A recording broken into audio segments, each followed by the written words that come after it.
नमस्कार दोस्तों, आपका इस वीडियो में स्वागत है। दोस्तों, आज हम आपकी हिंदी की कक्षा 7वीं का अध्याय 14 जिसका नाम है मुक्ति, आज इस अध्याय को शुरू करने जा रहे हैं। तो दोस्तों, आइए शुरू करते हैं। इस कहानी को इस वीडियो में हम लोग बहुत विस्तार से समझेंगे।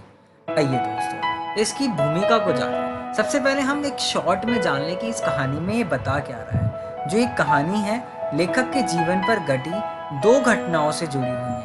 पहली घटना में हम देखते हैं कि बिन बुलाए मेहमान की तरह घोंसला बनाने के लिए घूस आई चिड़िया को आरंभ में लेखक और उसके परिवार की खिंच और विरोध का सामना करना पड़ता है। सबसे पहले एक चिड़िया है जो एक मकान में, एक हवेली में घुस के अपना घोंसला बनाने की तैयारी में है, और जो इस मकान के मालिक हैं वो इसके विरुद्ध है और उसको रिच करके वो बहुत बुरी तरह से भगा रहे हैं, ये कर रहे हैं, वो कर रहे हैं, और बाद में वही खींच और विरोध उसके प्रति और उसके प्रति आत्मीयता में बदल जाती है। जब वो दूसरे पड़ाव में हम ये देखते हैं कि जो चिड़िया को वो लोग घर के मालिक लोग भगा रहे हैं, जिसका घर है, वो दूसरी तरफ उस चिड़िया को बाद में प्यार करते हैं। उसकी तरफ जो उनका नेचर है वो बहुत सडनली बदल जाता है। दूसरी घटना में लेखक के सामने वाले घर में अनजाने में ही बंद हुई दूसरी चिड़िया की व्यथा और बेबसी के प्रति लेखक और उसके परिवार की संवेदना का मार्मिक चित्रण हुआ है। वन चिड़िया की लेखक की अपनी मुक्ति रखती है। तो इसी के आधार पे जो इस पाठ का नाम है वो मुक्ति पाठ है। ठीक है दोस्तों, आइए इस अध्याय की शुरुआत करते हैं। सबसे पहले दोस्तों, लगभग अक्टूबर-नवंबर से यह सिलसिला शुरू हो जाता है। वह अजनबी आत्मीय बन जाती है और घर के कुछ जाने पहचाने अपने प्रिय हिस्सों में नए सिरे से पड़ताल करने लगती है। दीवार पर टंगी किसी पेंटिंग के पीछे, अलमारी के ऊपर, बुक शेल्फ के अंदर अथवा बाथरूम या ड्रेसिंग टेबल की आजू बाजू वह अपनी जरूरत की पसंद की जगह खोजने लगती है। बार बार अंदर आएगी, फिर कुछ फुसफुसा कर तेजी के साथ बाहर जाए और दूसरे ही क्षण उतनी ही तेजी से अंदर आ अपनी चुनिंदा जगहों पर बैठ जाए। तो ये जो मैंने आपको पढ़ के बताया है, ये कौन, किसके बारे में बातें हो रही है मित्रों? ये चिड़िया के बारे में बात हो रही है। चिड़िया इस तरीके से अपने तरीके से आती है, अपने तरीके से जाती है, जहाँ उसका मन करता है बैठती है, जहाँ उसका मन नहीं करता वहाँ नहीं बैठती, उस हवेली के आश्वस्त हो साथ में लाया हुआ सामान उन जगह पर रख देगी और तब सारा घर ची ची ची ची के शोर से डूब जाएगा। तभी महसूस होता है कि चिड़िया के गृह प्रवेश का मौसम शुरू हो गया। बड़े और छोटे सभी अपनी अपनी तरफ से इस अजनबी मेहमान को बाहर धकेलने की कोशिश करते हैं। घर के बड़े ही शीशी कर उसे डराते हैं। बच्चे यहाँ वहाँ उसका पीछा करते हैं और उस घर की औरत बार बार उसका सामान उठा खिड़की से बाहर फेंक देती है और कुछ क्षण के लिए निश्चित है, फिर से अपने कामकाज में जुट जाती है। लेकिन उसका लौटना निश्चित है। वह फिर आती है और अपना सामान चोंच में दावे तिनके यहाँ वहाँ अपनी पसंद की जगह पर रख जाती है। अब तक घर के बुजुर्गों का जोश समाप्त हो चुका है। बच्चों को उत्साह भी क्षीण होने लगता है, जैसे इस खेल से उनका मन भर गया। औरतें भी उनकी बच्चों जैसी जिद के आगे हार जाती हैं और उसके आवागमन को देख मुस्कुराकर रह जाती है। चिड़िया अपने तिन को अपनी चींची और अपनी पूरी चपलता के साथ घर में घुस आती है और दीवार पर टंगी तस्वीर के पीछे, अलमारी के ऊपर, बाथरूम में और ड्रेसिंग टेबल के आजू बाजू में बैठ जाती है। अपना घर बनाना शुरू कर देती है। घर में यहाँ वहाँ तिनके बिखेरना शुरू हो जाता है और चिड़िया एक कमरे से दूसरे कमरे की और रसोई घर से स्नान घर की तरफ और समूचे घर से मालकीने की तरफ उड़ जाती है, फुदकती रहती है। और इसी के साथ यहाँ पे ये लोग बहुत ज़्यादा परेशान हो जाते हैं। अब तक चिड़िया घर का हिस्सा बना चुकी थी। मौसम की शुरुआत में मैंने जरूर विरोध किया था, थोड़ा प्रतिरोध भी किया था, लेकिन 2-3 बार बुक शेल्फ से तिनकों का ढेर उठा बाहर फेंक दिया था। एक आध बार चिड़िया को देखने के नाम पर आध पौन घंटा भाग दौड़ भी की थी। घर के सारे दरवाजे खिड़कियां बंद कर दिए थे, यहाँ तक कि उजाला दान पर भी कपड़ा बांट दिया था। परंतु कुछ देर बाद वही ची ची ची ची ची ची ची ची का शोर करती हुई चिड़िया बुक शेल्फ पर बैठी मुझे ताक रही थी। ची ची ची ची, मैं यहाँ हूँ, मैं यहाँ हूँ। हथियार डालने के अंदाज में मैंने उसकी ओर देखा। बुक शेल्फ अभी अभी मैं साफ करके उठा था, पर वहीं बैठी थी और पास में एक सूखा हुआ तिनका पड़ा था। ची ची ची ची, मैंने तुम्हारा क्या बिगाड़ा? तुम क्यों नाराज हो?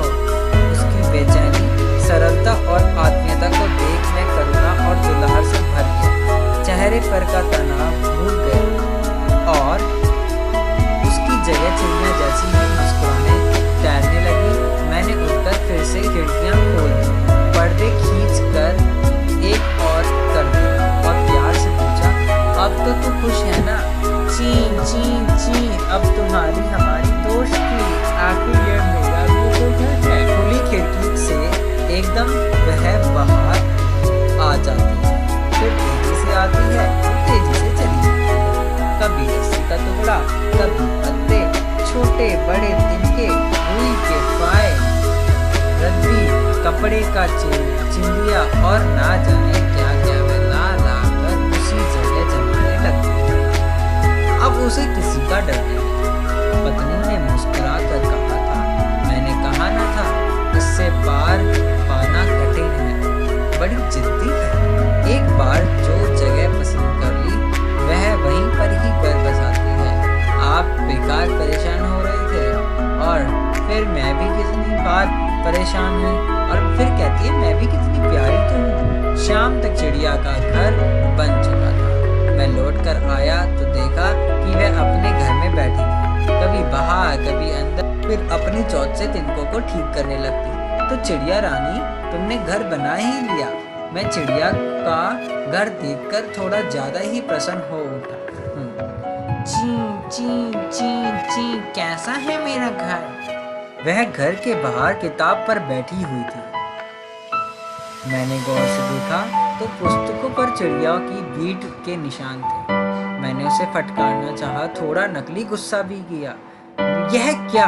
तुमने तो सब जगह बीट करके पुस्तकें खराब कर दी। ची ची ची, मेरा भी तो घर है, यह सब तो होगा, तुम गुस्सा क्यों होते हो? फिर तब पीछे से एक जोरदार ठहाका सुनाई दिया।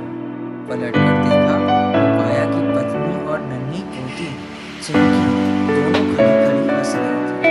उन्हें लगा होगा कि मैं अपने आप से बातें कर रहा हूँ और वह भी संकियां जैसी अर्थहीन बातें। बाबा जी, आप किससे बात कर रहे थे? पत्नी की हंसी थम चुकी थी, पर हंसी की जगह अब उनके चेहरे पर शैतानी भरी मुस्कुराहट थी। उनकी आंखें जैसे पूछ रही थी कि सच में सटिया गए हो क्या? यो किससे सवाल जवाब कर रहे थे? चिड़िया से बातें कर रहे थे क्या? चिंकी की गोदी में उठा मैं चिड़िया की ओर इशारा करता हूँ। चिंकी चिड़िया को देख खिल उठती है। इसने क्या किया बाबा जी? बेटा, यह बहुत शैतान है। मैंने इसे घोंसला बनाने की जगह दी मगर इसने मेरी किताबों पर ही बीट कर दी। मैंने गुस्सा किया तो कहती है कि यह मेरा भी तो घर है, अब मैं क्या करूं? बाबा जी डर गए। चिंकी ताली बजाते हुए चहक रही थी। मैंने चिंकी और चिड़िया को एक साथ देखा। दोनों की शैतानी डूब पर ओस की पहली बूंद की तरह ताजगी भरी और प्यारी थी। सुनिए, पत्नी का हाथ मेरे कंधे पर था। मैंने महसूस किया कि उनके स्वर में करुणा का पुट था। स्वर भीगा भीगा सा लगा। क्या बात है? मेरे प्रश्न से पूर्व ही वह पास वाली खुली खिड़की से बाहर देखने लगी थी। मैं थोड़ा चिंतित हो पास जाकर खड़ा हो गया। कुछ देखा अभी भी समझ में नहीं आ रहा था कि पत्नी खिड़की से बाहर मुझे क्या दिखाना चाहती थी। थोड़ी झुलझुलाहट भी हुई। बोला, क्या बात है? वह जो असरानी के घर की बंद खिड़की देखते हो ना, उस पर नजर गड़ाओ, देखो तो जरा ध्यान से। तो क्या करती है? पत्नी सामने वाले फ्लैट की बंद तो तो पत्नी सामने वाले फ्लैट की बंद खिड़की की ओर बराबर देख रही थी। खिड़की पर शीशा लगा हुआ। शीशे के इस और फ्रेम पर टिकी हुई एक चिड़िया थी जो शीशे पर बार बार चोंच मार रही थी।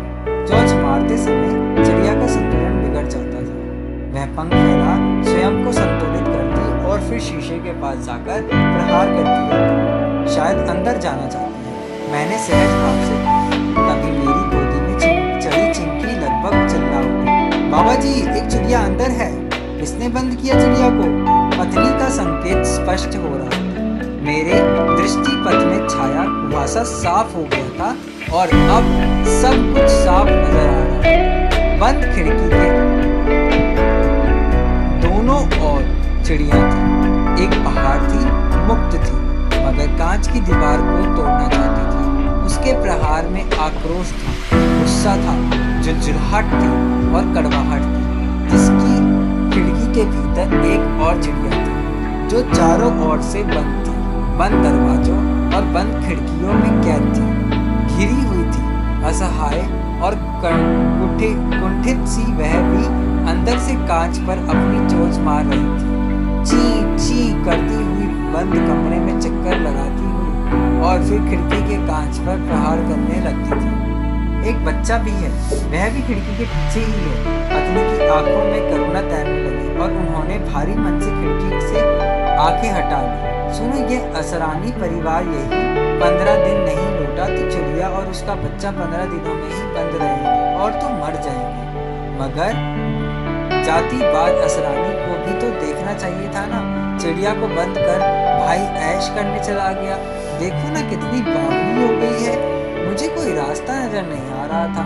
चिड़िया बदहवास को अंदर चक्कर लगाती, ची ची करती और फिर बंद खिड़की के कांच पर चोंच मारने लगती।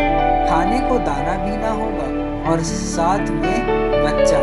खिड़की के बाहर शोक और दहशत में डूबा दिया। बाबा जी, चिड़िया को निकालिए ना। चिंकी मचल रही थी। पत्नी की पीड़ा घनीभूत हो रही थी और किंकर्तव्य मूड होता जा रहा था। ये चिड़िया भी घरों में क्यों जाती है? अब हम कर भी तो सकते हैं, तो क्या कर सकते हैं? तभी बुक शेल्फ पर बैठी चिड़िया चींची कर उठी। मैं चिड़िया के इस स्वर में आकंठ डूब गया। सारा शरीर झंझनाने उठा। बार बार पत्नी के शब्द याद आने लगे। यदि 15 दिन असरानी परिवार नहीं लौटा तो क्या होगा? तो के जवाब में बुक शेल्फ के घर बना परसरी चिड़िया बराबर चींची कर रही थी। 2 दिन अपनी अर्थहीन व्यवस्थाओं के बीच यह सब कुछ भूला रहा। मगर 2 दिन बाद उस शाम जैसे ही घर लौटा, सभी ने मुझे पकड़ लिया। पत्नी लगभग रुआसी हो चली थी। बोली, यह पाप है, अब यह देखा नहीं जाता। अभी भी वे कांच की दीवार पर सिर पटक रहे थे। इस तरीके से उसकी पत्नी ने उसको आदमी को, चिंकी ने मेरे दोनों हाथ थाम लिए थे और मचल रही थी, बाबा जी छुड़ाइए ना, चिड़िया को बाहर लाइए प्लीज बाबा जी। मेरे चारों ओर मेरा परिवार जमा था। पत्नी, बच्चे, बउए, पोते, पोतियां और सब एक ही चीजें दोहरा रहे थे, इसे बचाइए। मैं अपनी खिड़की से झांकता हूँ। सामने वही बंद खिड़की के अंदर थकी हारी भूखी प्यासी सहमी हुई चिड़िया जो रह कर कांच पर चोंच मार रही थी। पास में छोटा सा बच्चा सहमा टुकुर देखता सा। कभी चिड़िया बच्चे को चोंच से अपनी चोंच मिलाकर चींची करती हुई और इसी धीरज बंधाने की कोशिश करती और फिर कांच पर प्रहार करने लगती। बाहर चिड़ा घबराया हुआ लगभग पुस्तकालय कांच पर प्रहार कर रहा था। उड़ कर जाता और फिर आकर कांच पर चोट करने लगता। वह अपनी माता चिड़िया की चोट से अपनी चोंच मार उसे भरोसा दिलाना चाहता था कि वह हिम्मत न हो, वह जरूर सफल होगा। परंतु दोनों की चोंच के बीच आकर ही दीवार में मुझे लगा कि चिड़िया जरूर मर जाएगी। इतनी थक गई है, इतनी घबराई हुई है, अब और शक्ति नहीं रही है और इस चिड़िया के साथ इनका बच्चा भी मर जाएगा और इस हादसे को चिड़ा भी बर्दाश्त नहीं कर पाएगा। मैं क्या करूं? मैंने मन ही मन सोचना शुरू किया। ऐसे में घोंसले से फुदकती हुई चिड़िया बाहर निकल किताबों पर बैठ गई। ची ची ची ची ची। अभी भी गुस्सा हो? बचाओगे बचाओगे नहीं? बोलो बोलो बोलो। इस बार लगा कि चिड़िया का स्वर बेहद कतार है और यह स्वर मुझे ऊपर से नीचे तक चीर कर देगा। मैं अपने छोटे छोटे जयदीप से कहता हूँ, चलो छत पर चलो। पर पूरा घर छत पर था। मैंने जयदीप के हाथ में एक पत्थर देते हुए कहा, तोड़ दो खिड़की की कांच, अब तो तटस्थ नहीं कर सकते। एक क्षण में खिड़की का कांच टूट चुका था। कांच टूटते ही चिड़िया के विस्मय से चारों ओर देखा और फिर एकदम आकाश में उड़ने लगी। एक लंबा चक्कर आकाश का लगा, वह फिर खिड़की की चौखट तक गई। वहां अपने बच्चे के साथ चोंच मिलाई और उसे लेकर फिर आकाश के विस्तार में उड़ने लगी। देखते देखते चिड़ा भी इन दोनों के साथ उड़ान भरने लगा। मुक्ति का संघर्ष, मुक्ति की हवाएं, मुक्ति का आकाश, क्या कैसा होता है